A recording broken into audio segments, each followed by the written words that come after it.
बिस्मिल्लाहिर्रहमानिर्रहीम अस्सलाम वालेकुम वरहमतुल्लाहि वबरकातुहू। अच्छा भाई, पहले तो मैं आप लोगों को ये बता दूं कि CFR आप लोगों का जो एक न्यू सब्जेक्ट है, जो कि ICMA की तरफ से अनाउंस किया गया है न्यू पॉलिसी के तहत। अब ये किन किन स्टूडेंट्स को देना है, ठीक है, ताकि आप लोगों को क्लियर रहे पढ़ने से पहले कि हम किस कैटेगरी के अंदर आ रहे हैं, कि आदर कि हमें CFR का पेपर देना है कि हमें CFR का पेपर नहीं देना। फिर उसके बाद में हम इसके सिलेबस के ऊपर, टॉपिक्स के ऊपर बात करेंगे। फिर हम ये बात करेंगे कि इसको आपने प्रिपेयर किस तरह से करना है, क्योंकि अब ये एक नया एक सब्जेक्ट है जिसके लेक्चर्स आपको कहीं पर अभी अवेलेबल नहीं होंगे ना। आपको जो है वो अभी ये लेक्चर्स जो है वो पोर्टल पे अवेलेबल होंगे, ना यूट्यूब पे अवेलेबल होंगे। तो ईच एंड एवरीथिंग हम आज की क्लास में जो है वो डिस्कस कर लेंगे। अच्छा, पहली बात तो ये है कि CFR का पेपर कौन से स्टूडेंट्स देंगे, ठीक है। एक तो वो बच्चे जो अभी इस टाइम जो अभी इस टाइम ML में है, जो अभी इस टाइम ML में है।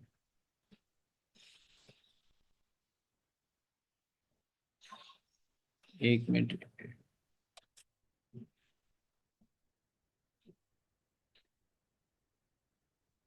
आप लोगों के साथ मेरी स्क्रीन शो हो रही है?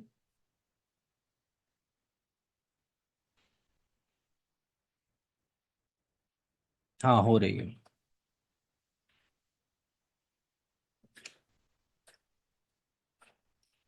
ठीक है, हो रही है।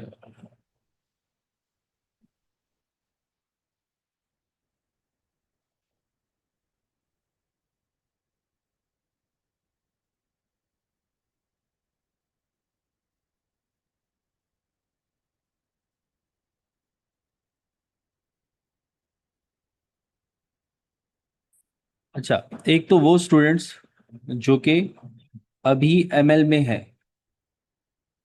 अब भले वो ML 1 में है या फिर वो ML 2 में है।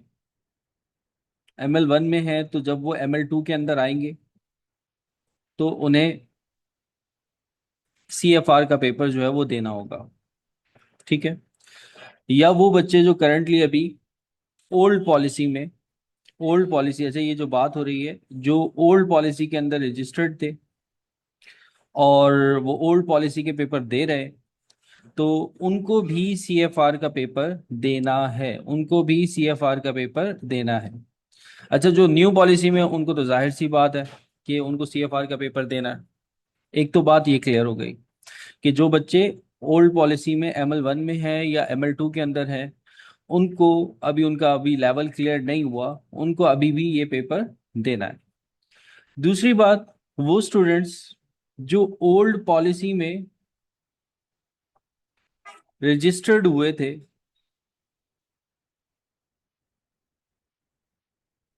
ओल्ड पॉलिसी में रजिस्टर्ड हुए थे और उनका अगर मैनेजेरियल लेवल क्लियर है, अगर उनका मैनेजेरियल लेवल क्लियर है,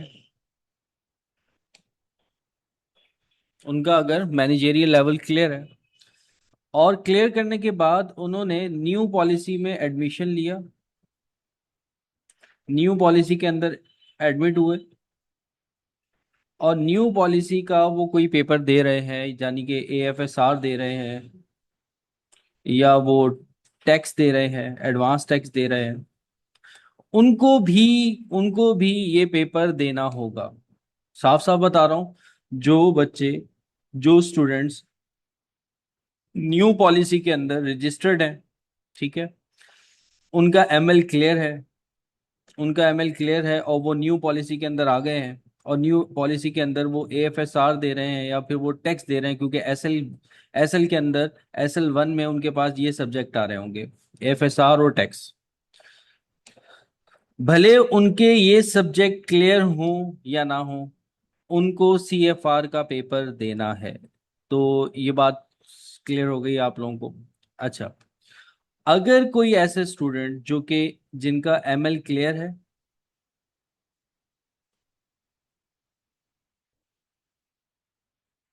ठीक है, उनका ML क्लियर है और वो SL के अंदर आए और एसएल के अंदर उन्होंने ओल्ड पॉलिसी में एडमिशन लिया, ओल्ड पॉलिसी में उन्होंने एडमिशन लिया।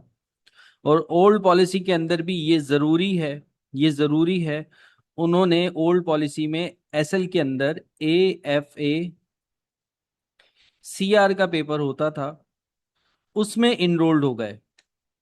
ऐसे बच्चे, दोबारा बता दूं, जो ML1 के ML जिनका क्लियर है और उन्होंने एसएल के अंदर आकर ओल्ड पॉलिसी में क्या किया, एडमिशन ले लिया। और किसके अंदर एडमिशन ले लिया, सब्जेक्ट कौन सा है, AFA CR। अब वो इसका पेपर दे रहे हैं या उन्होंने AFA CR क्लियर कर लिया है, तो उनको CFR देने की जरूरत नहीं है।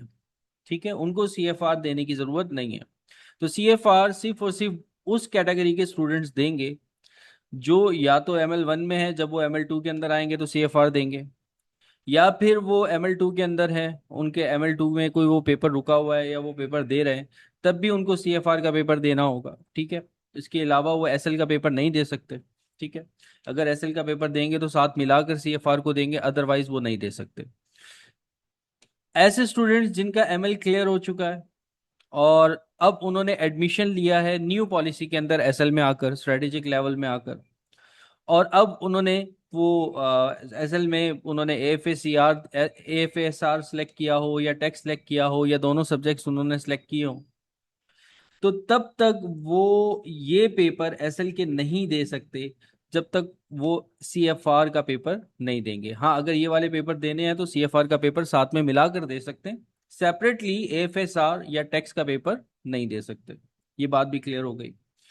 थर्ड कंडीशन ये है कि ऐसे स्टूडेंट जिनका ML क्लियर था और वो SL के अंदर आए, उन्होंने ओल्ड रजिस्ट्रेशन, ओल्ड पॉलिसी के अंदर अपने आप को इनरोल करवाया, ओल्ड पॉलिसी के अंदर अपने आप को इनरोल करवाया। और कौन से सब्जेक्ट के अंदर इनरोल करवाया, अब जैसे कि AFSR आ चुका है SL1 में, पहले ये हुआ करता था AFACR, AFACR का पेपर हुआ करता था। तो अगर उन्होंने AFACR के अंदर इनरोलमेंट करवाई है तो उन्हें CFR देने की जरूरत नहीं है।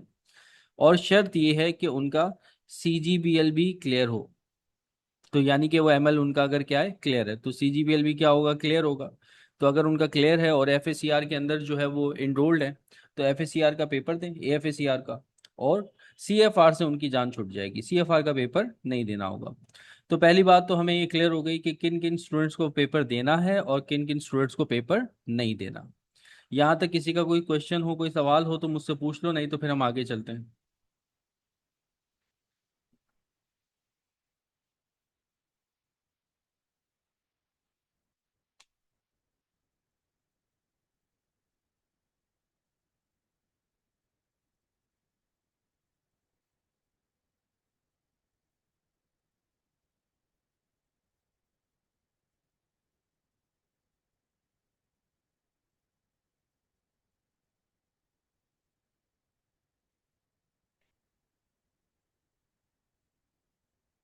सर लेक्चर कब तक कंप्लीट हो जाएंगे बेटा, हमारी कोशिश यही है कि जून अटेम्प्ट तक कंप्लीट हो जाए, जून अटेम्प्ट तक कंप्लीट हो जाए लेक्चर सारे के सारे। जून अटेम्प्ट के लिए ही ये पढ़ाया जा रहा है, अगस्त अटेम्प्ट के लिए नहीं है। कोशिश ये है कि ये जो हमने सेशन स्टार्ट किया है, ये जून अटेम्प्ट तक हमारा क्या हो जाए, कंप्लीट हो जाए। अच्छा, अब इसका पेपर पैटर्न देख लेते हैं, पेपर देख लेते हैं। पेपर तो वही होगा 100 मार्क्स का, जैसे पहले हुआ करता था। और साथ में जो है वो आपको MCQs होते थे 60% के, और 40% के आपके जो है वो MTQs हुआ करते थे। तो सेम यही पेपर पैटर्न है यहाँ पे कि MCQs जो है वो आपके 60 मार्क्स के हैं। ठीक है, और MTQs जो है वो आपके 40 मार्क्स के हैं। अच्छा, अब ये सब्जेक्ट जो है इसमें आपके 60 मार्क्स के MCQs आ रहे होंगे और 40 मार्क्स के क्या आ रहे होंगे, MTQs आ रहे होंगे। पढ़ना किस तरीके से, अभी हम सिलेबस डिस्कस करेंगे, सिलेबस डिस्कस करेंगे तो आप लोगों को और ज्यादा क्लियर होगा। अब आ जाओ यहाँ पर, आपके पास जो सेक्शंस हैं वो कौन कौन से सेक्शंस हैं यहाँ पर। तकरीबन तकरीबन ICMA के हर पेपर के अंदर यही होता है कि 4 सेक्शंस होते हैं। सेक्शन A है आपके पास, सेक्शन B है, और सेक्शन सी और D है। इसकी वर्थ इन्होंने डिफाइन की है कि आपका जो सेक्शन A है वो 25% है, सेक्शन B जो है वो आपका 30% का है, और सेक्शन C जो है वो आपका 25% का है, और सेक्शन डी जो है वो आपका 20% का है। ठीक है, ये आपका क्या है, सिलेबस है। सिलेबस नहीं, सॉरी, इस सेक्शंस की वर्थ है, 4 सेक्शंस हैं वो मैंने आपको बताया। अब हम इन सेक्शंस को क्या कर लेते हैं, पढ़ लेते हैं। पेपर इतना मुश्किल नहीं है, ये वाला पेपर बहुत आसान है। ऐसे स्टूडेंट्स के लिए तो बहुत आसान है जो कि ऑलरेडी जो है एमएल का पेपर निकाल चुके हैं, जिन लोगों ने एफएसीआर भी पढ़ा हुआ है और जिन लोगों ने सीजीबीएल भी पढ़ा हुआ है, तो उनके लिए पेपर बहुत आसान है। उनके लिए कोई नई चीज नहीं है, उन लोगों ने सारी चीजें तकरीबन तकरीबन तकरीबन 80 to 90% सिलेबस अपना कवर पहले से ही किया हुआ है उस सीजीपीएल के अंदर और एफएसीआर के अंदर। कुछ चीजें जो है वो नई हैं इसके अंदर, जो आप लोगों को देखने को मिलेंगी, अदरवाइज वो सारी की सारी चीजें पढ़ चुके हैं। अच्छा, यहाँ पर जो है बेटा, मैं जो पढ़ा रहा हूँ आप लोगों को, मैं आप लोगों को जो पढ़ाऊंगा, यहाँ पर 2 टीचर्स आप लोगों को पढ़ाएंगे, एक मैं पढ़ाऊंगा और एक सर ताहिर है वो आप लोगों को पढ़ाएंगे। ठीक है। तो जो आपका सीएफआर का पेपर है, सीएफआर का पेपर है, ज्यादातर इसके अंदर थ्योरी का पोर्शन भी काफी है और आपकी अकाउंटिंग का, फाइनेंशियल अकाउंटिंग का भी पोर्शन काफी है। तो जो फाइनेंशियल अकाउंटिंग का पोर्शन है वो मैं कवर करूंगा। ठीक है, और बाकी जो थ्योरी है वो सर ताहिर जो है वो कवर करेंगे। सर ताहिर क्लास ले भी रहे हैं, हमारे पिछले सेशन की हमारा दूसरा सेशन है जो हमने स्टार्ट किया है। तो सर ताहिर जो है वो थ्योरी को कवर करवाएंगे और मैं जो हूँ आप लोगों को फाइनेंशियल अकाउंटिंग जो है वो कवर करवाऊंगा। अब मैं वैसे तो पूरा ओवरऑल बता देता हूँ पेपर के हवाले से। जैसे कि यहाँ पर आपके पास क्या आ रहा है, सेक्शन ए, पार्ट ए के अंदर देखो, ये जितने भी टॉपिक्स हैं पार्ट ए के अंदर, बहुत छोटा सा पार्ट है। और ये सारे के सारे जितने भी टॉपिक्स हैं ये ऑलरेडी आप लोग कहाँ पढ़ चुके हो, सीजीपीएल के अंदर पढ़ चुके हो, वो बच्चे जो कि एमएल क्लियर कर चुके हैं।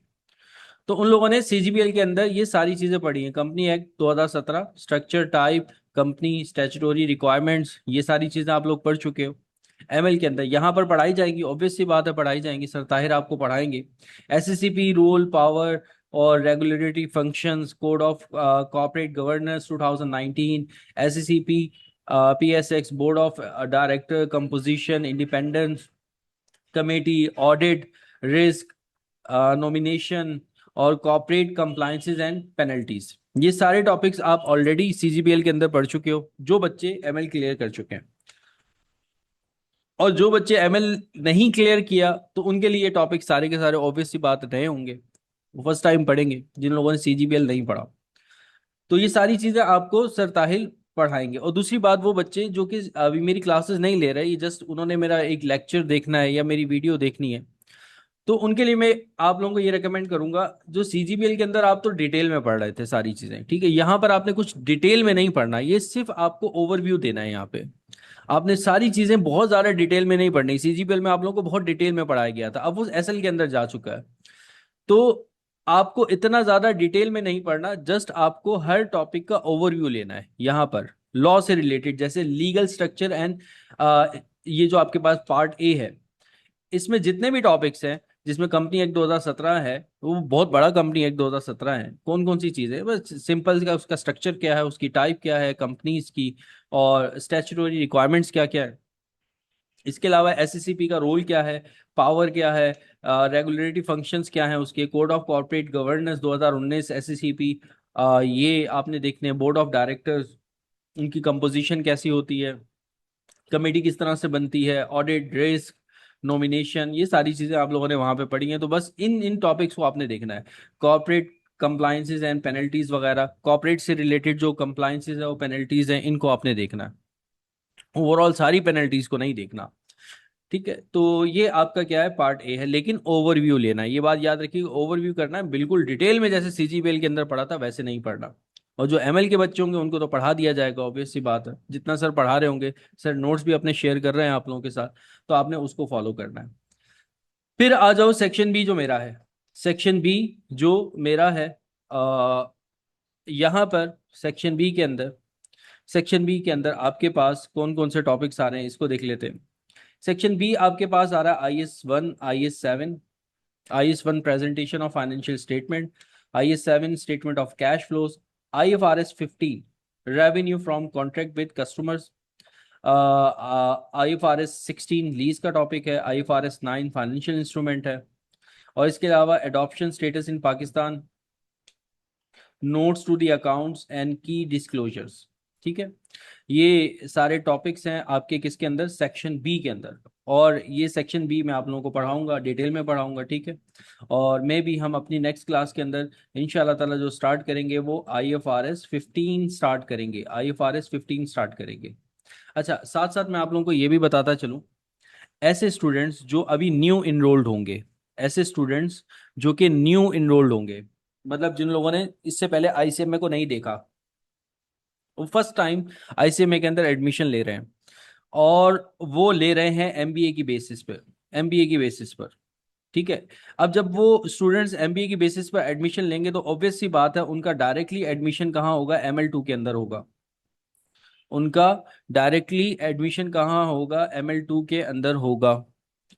उनको ML1 तक यानी कि ओवरऑल तकरीबन 9 पेपर्स की क्या होगी, एग्जाम्शन होगी। वो डायरेक्टली ML2 के अंदर आएंगे, और ये पेपर भी CFR क्या है, ML2 का पेपर है। अब देखो इसके अंदर एक ऐसी चीज है, जैसे कि आपके पास IS1 हो गया, IS7 हो गया। ये एक ऐसे टॉपिक्स हैं जो IAS1, और क्या हो गया आपके पास IAS7।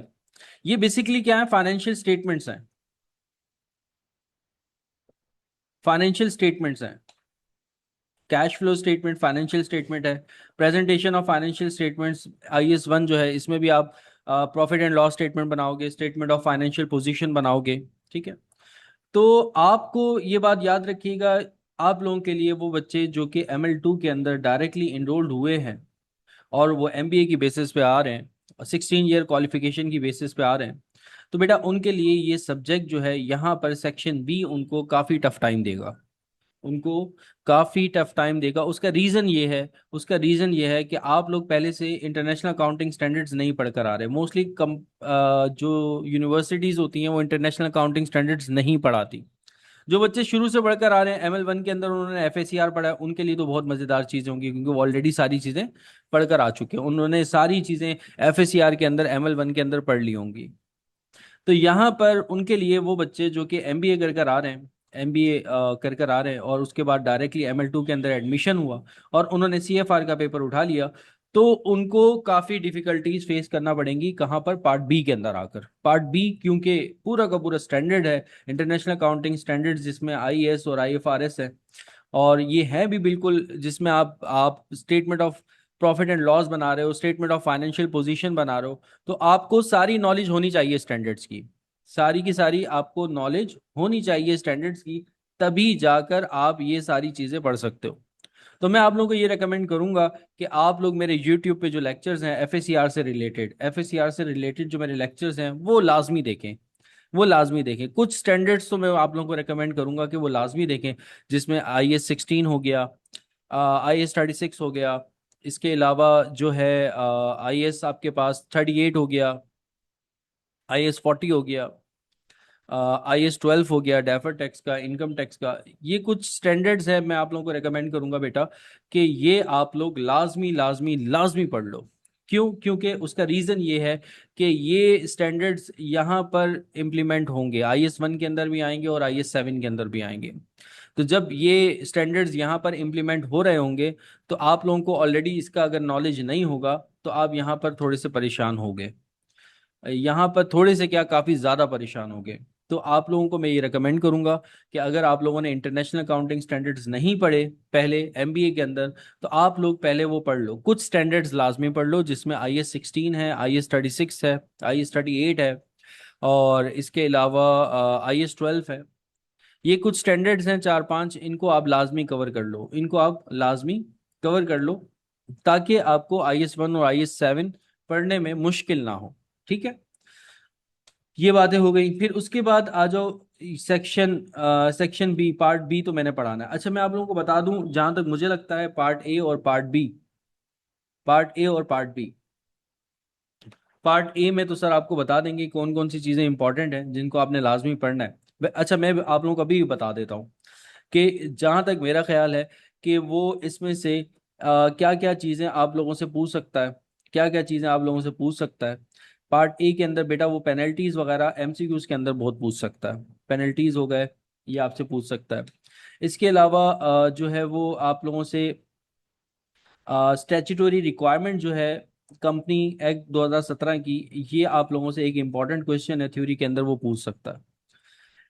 इसके अलावा अगर सेक्शन पार्ट बी की बात करें, बाकी चीज़ें भी पूछ सकता है, आईसीए में कुछ भी पूछ सकता है, लेकिन ये कुछ चीज़ें हैं जो कि वो आपसे पूछ सकता है, इनको आपने अच्छे से करना है।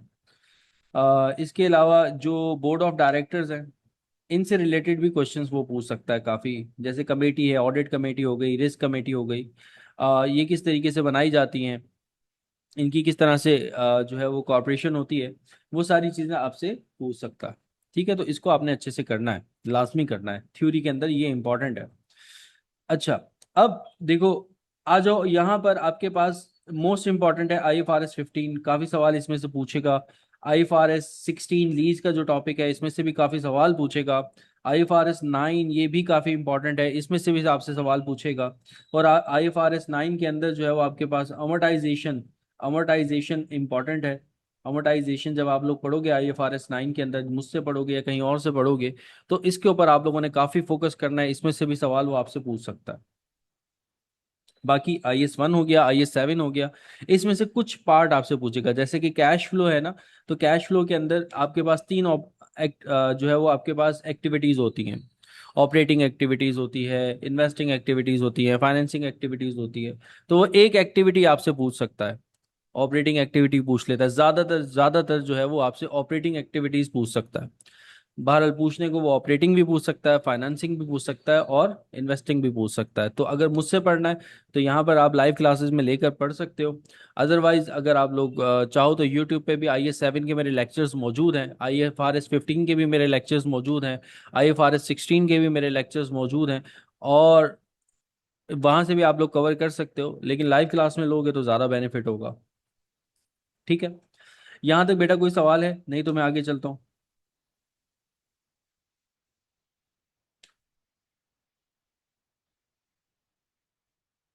कोई क्वेश्चन यहाँ से रिलेटेड?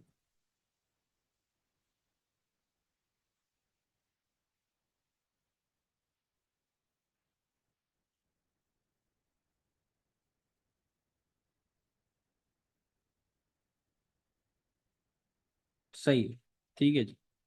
अच्छा जी, अब हम आगे चलते हैं आगे के सेक्शंस की तरफ। पेपर बहुत आसान है CGPL का, जो बच्चे ICM में शुरू से पढ़ते हुए आ रहे हैं ना, उनके लिए पेपर ये बहुत आसान है, उनके लिए कोई मुश्किल पेपर नहीं है, वो आप लोग आराम से दे सकते हो ये पेपर। और मैं आप लोगों को कहूंगा कि जून की अटेम्प्ट दो, जून की अटेम्प्ट दो, इस पेपर की जून की अटेम्प्ट दो, ये वाली अटेम्प्ट ज़ाया मत करो, जून की अटेम्प्ट दो।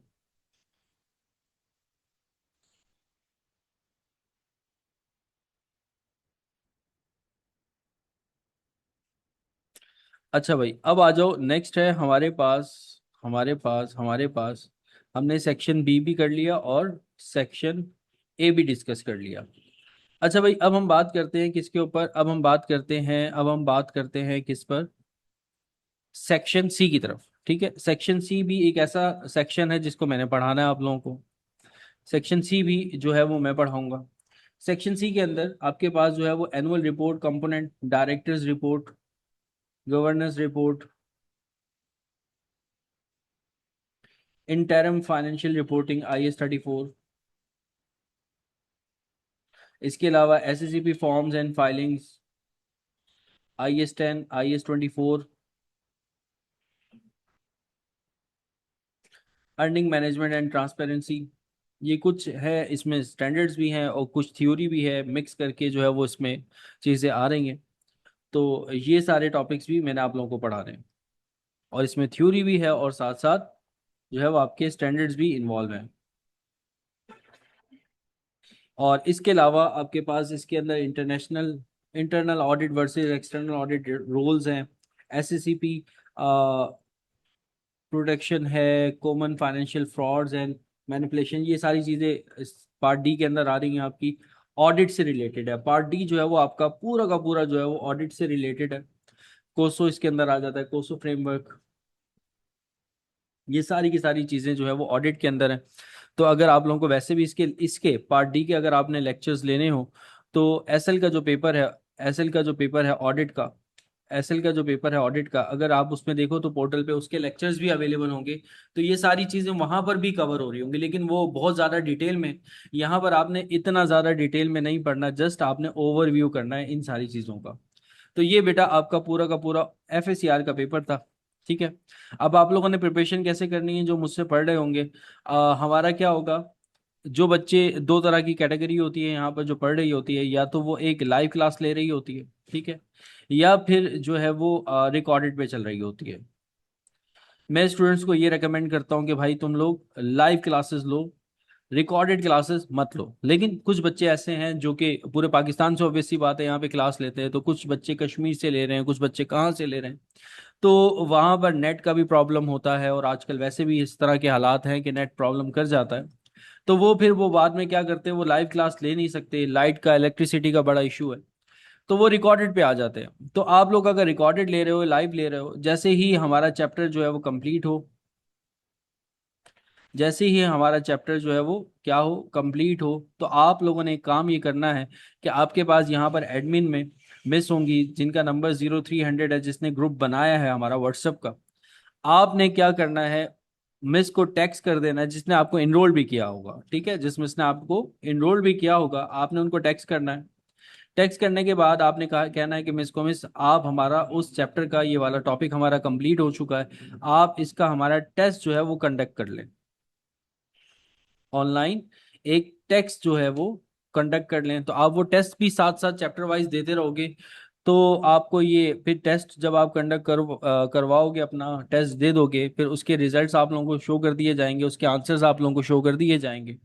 तो इससे आप लोगों को एक बेनिफिट ये भी होगा कि आपकी हाथ की हाथ प्रिपरेशन होती रहेगी, और आप लोगों को पता लगता रहेगा कि आप कितना ज़्यादा ठीक चल रहे हो चीज़ों में। ठीक है। तो अगर कोई गलती होगी आप लोगों से, तो आप लोग उसको ठीक भी कर सकते हो। वैसे आईसीएमए के अंदर टेस्टिंग सिस्टम नहीं है, लेकिन मैं आप लोगों को ये रेकमेंड करूंगा कि उस, जो आप लोगों को हाउस ऑफ कॉमर्स जो है वो टेस्टिंग सिस्टम प्रोवाइड कर रहा है अगर, तो ये आप लोगों के लिए बड़ी अच्छी अपॉर्चुनिटी है। बचपन में आप लोगों के मार्क्स बड़े अच्छे आते थे, वो क्यों आते थे, क्योंकि स्कूल्स के अंदर रेगुलर टेस्ट होते रहते थे। वो जब आप लोग टेस्ट देते रहते थे रेगुलर बेसिस पर, तो आप लोगों का पूरा सिलेबस जो है वो आप लोगों को क्लियर होता था। तो वो जब एग्जाम्स होते थे, तो बस जस्ट आप लोग रिवाइज करके चले जाते थे। तो यहाँ पर भी जैसे जैसे आप लोगों के टॉपिक्स कंप्लीट होते हैं, टॉपिक कंप्लीट करने के बाद आपने मिस को कहना है कि मिस आप हमारा टेस्ट कंडक्ट कर लें, तो मिस आपको टेस्ट प्रोवाइड करेंगी। वो टेस्ट आप लोगों ने हमारे साथ शेयर करना है। शेयर करने के बाद उसके आंसर्स जो हैं वो आपको शेयर कर दिए जाएंगे, तो उससे फिर आप अपने आप को कंपेयर करना कि आप लोगों ने कितना ज़्यादा समझा है और कितना ज़्यादा अच्छा लिखा है या प्रेजेंट किया है, या एग्जाम की रिक्वायरमेंट क्या थी, एग्जाम की रिक्वायरमेंट क्या थी। ठीक है। यहाँ तक बेटा किसी का कोई क्वेश्चन हो, कोई मसला हो, कोई परेशानी हो, तो मुझसे पूछो, नहीं तो फिर हम आगे चलते हैं।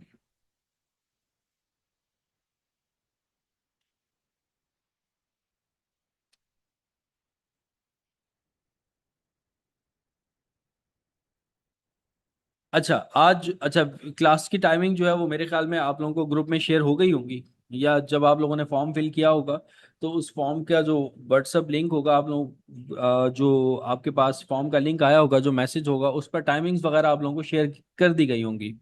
तो क्लास की टाइमिंग उसी टाइम पर होगी। आप लोगों ने क्या करना है, रेगुलर बेटा मैं आप लोगों को ये रिकमेंड करूंगा, रेगुलर लाइव क्लासेस लाजमी लाजमी लाजमी लेनी है, कुछ भी हो जाए लाइव क्लासेस लाजमी लो। लाइव क्लासेस में आप लोगों के पास फुल अपॉर्चुनिटी होती है कि आप लोग डिस्कस कर सकते हो मुझसे, जो भी आप लोगों के क्वेश्चंस होते हैं वो आप लोग मुझसे पूछ सकते हो। तो उसमें आप लोगों को चीज़ें क्लियर होती रहती है। रिकॉर्डेड में फिर आप चले जाते हो, फिर आप लोग मुझे व्हाट्सअप करते हो, या सर ताहिर को व्हाट्सअप करोगे जो आपको पढ़ा रहे हैं, तो रिप्लाई कभी कभार लेट आ रहे होते हैं, कभी कभार रिप्लाई नहीं आ सकते हैं, क्योंकि इतने सारे स्टूडेंट्स होते हैं। तो क्लास जब आप ले रहे होते हो ना, तो उसमें आप लोगों को हाथ की हाथ चीज़ें जो है वो क्लियर होती रहती हैं। ठीक है। तो बाकी जो हमारा सेशन हमने स्टार्ट किया है बेटा, इसकी जो फीस है वो कितनी है, 2500 हमारी फीस है। ठीक है। जिसमें आपको कंप्लीट कोर्स इंशाल्लाह ताला लाइव पढ़ाया जाएगा। आप लोगों को लाइव कोर्स पढ़ाया जाएगा, लाइव क्लासेस होंगी, साथ में आपको रिकॉर्डेड लेक्चर्स जो हैं वो प्रोवाइड किए जाएंगे। रिकॉर्डेड लेक्चर्स जो हैं वो आप लोगों को प्रोवाइड किए जाएंगे। अब रिकॉर्डेड लेक्चर्स आप लोगों को कैसे प्रोवाइड किए जाएंगे, रिकॉर्डेड लेक्चर्स प्रोवाइड किए जाएंगे, और वो रिकॉर्डेड लेक्चर्स बेटा आप लोगों के पास 6 मंथ्स तक रहेंगे। 6 मंथ्स तक उनका एक्सेस आपके पास रहेगा, यानी कि आपके पास काफ़ी टाइम है, आप एडमिशन या इनरोल्ड होकर अपनी तैयारी कर सकते हो। 6 मंथ्स के बाद ऑब्वियस सी बात है एक्सेस क्या हो जाएगा, खत्म हो जाएगा। और इसके अलावा आपको इस 2500 के अंदर टेस्ट सिस्टम प्रोवाइड किया जा रहा है, जिसमें आप लोग अपने टेस्ट दे सकते हो, जिसमें आप लोग अपने टेस्ट भी दे सकते हो। ठीक है, तो ये एक छोटा सा इंट्रोडक्शन था। ठीक है, आज भी कुछ स्टूडेंट्स हैं, मे बी कुछ और भी स्टूडेंट्स होंगे वो हमें ज्वाइन करेंगे। तो अभी मैं पढ़ाना स्टार्ट नहीं कर रहा। इंशाल्लाह ताला जो हमारी नेक्स्ट क्लास है वो मे बी हमारी मंडे को क्लास होगी, शायद मंडे को क्लास है, कब है?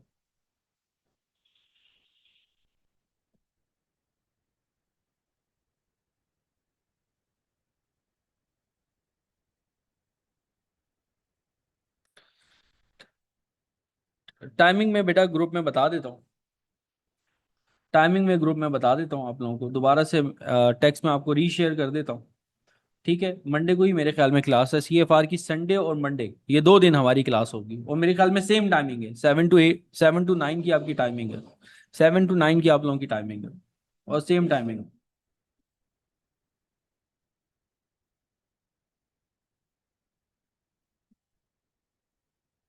ठीक है, तो कल हम अपना प्रॉपर जो है वो स्टार्ट कर देंगे सेक्शन।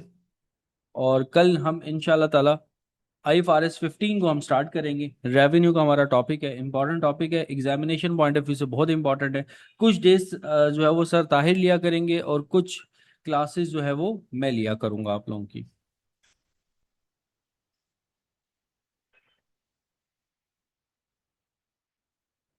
और कोई सवाल हो किसी का तो मुझसे पूछ लो।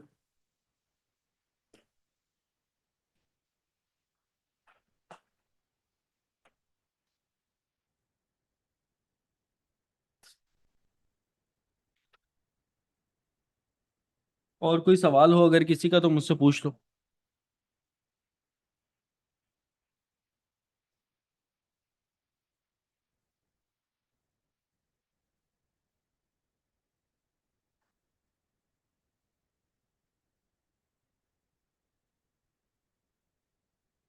जी बेटा, जून तक की हमारी डेडलाइन है इंशाल्लाह ताला।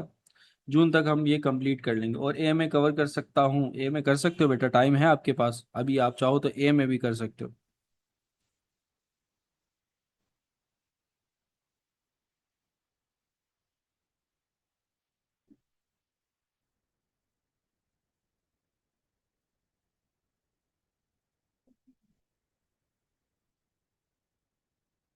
ठीक है भाई, तो बस आज के लिए इतने इतना इतना रहने देते हैं। कल तक हम अपना नया टॉपिक इंशाल्लाह ताला स्टार्ट करेंगे।